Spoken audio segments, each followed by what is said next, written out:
That's a good boy. That's a good boy.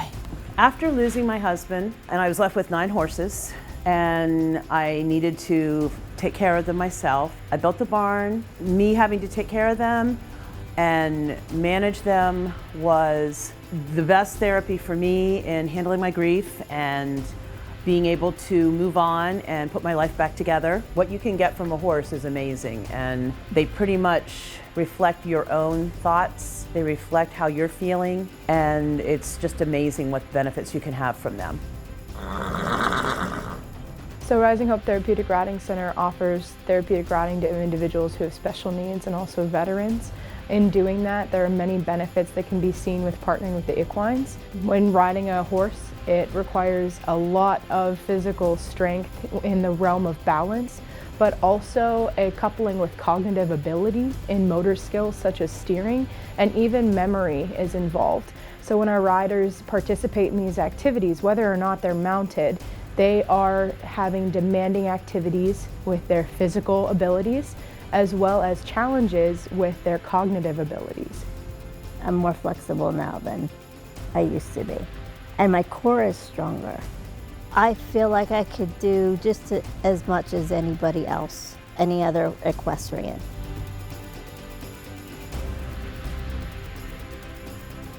So the benefits that I've seen for Avery over the past year and a half that she's been riding here at Rising Hope have been both emotional, social, and physical. Physically, she has gained so much core strength, trunk control, which has translated to helping her balance in her walker and her braces, as well as on the horse. Socially and emotionally, she loves coming to the barn.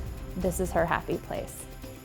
Just as important as the physical and cognitive benefits of equine-assisted activities and therapies are the social and emotional benefits. Our riders here, our participants, not only have social interactions with the horse, but they also have interactions with our volunteers, our instructors, and other riders. A lot of the symptoms like fear, anxiety, depression, anger that clutter the mind, they fall to the wayside as that person embraces the partnership and working towards communicating with the horse to achieve certain objectives and goals. I have definitely seen Eliana grow in her confidence, in her riding, but also with everyday things. She has more confidence in herself and in her ability to do things. I think for Sophia, I've seen an increase in respect, not only for animals, but also for people, and knowing about people's feelings, and in particular, animals as well. I just think it's a wonderful facility. I mean, it really is. And it's a great place to come and heal. It's very calm. And it's a very accepting, no judgment whatsoever. You don't have to worry about that with anybody. And when you're a stroke survivor like me, I was very concerned at first after my stroke with my appearance, with the way I talked. It's very good for my cognition, and I've noticed that the words come easier to me now because I'm using more of those multitasking skills that I didn't in other kinds of therapy, but I do here. One of my biggest challenges is my confidence and being able to stick up for myself in general out in public, and that comes into play when you're working with horses. You can't let them walk all over you. They need to know who's in control, like who's the boss. I've gained confidence in the past couple months just from being here working with the horses. The horses have helped Braden, who is an Army vet, overcome a lot of his PTSD symptoms. And Braden met Dakota the very first time we came up here, and they had an instant connection.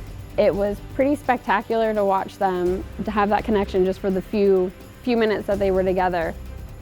What started 4 years ago has now grown to an organization where we have over 40 participants. We are offering programs for veterans as well as therapy, and we're continuing to grow, and we're just looking to become an organization that's available for anyone in the area that has a need, and eventually at no cost, that we can be supported completely by donations and individuals in the community to provide our service.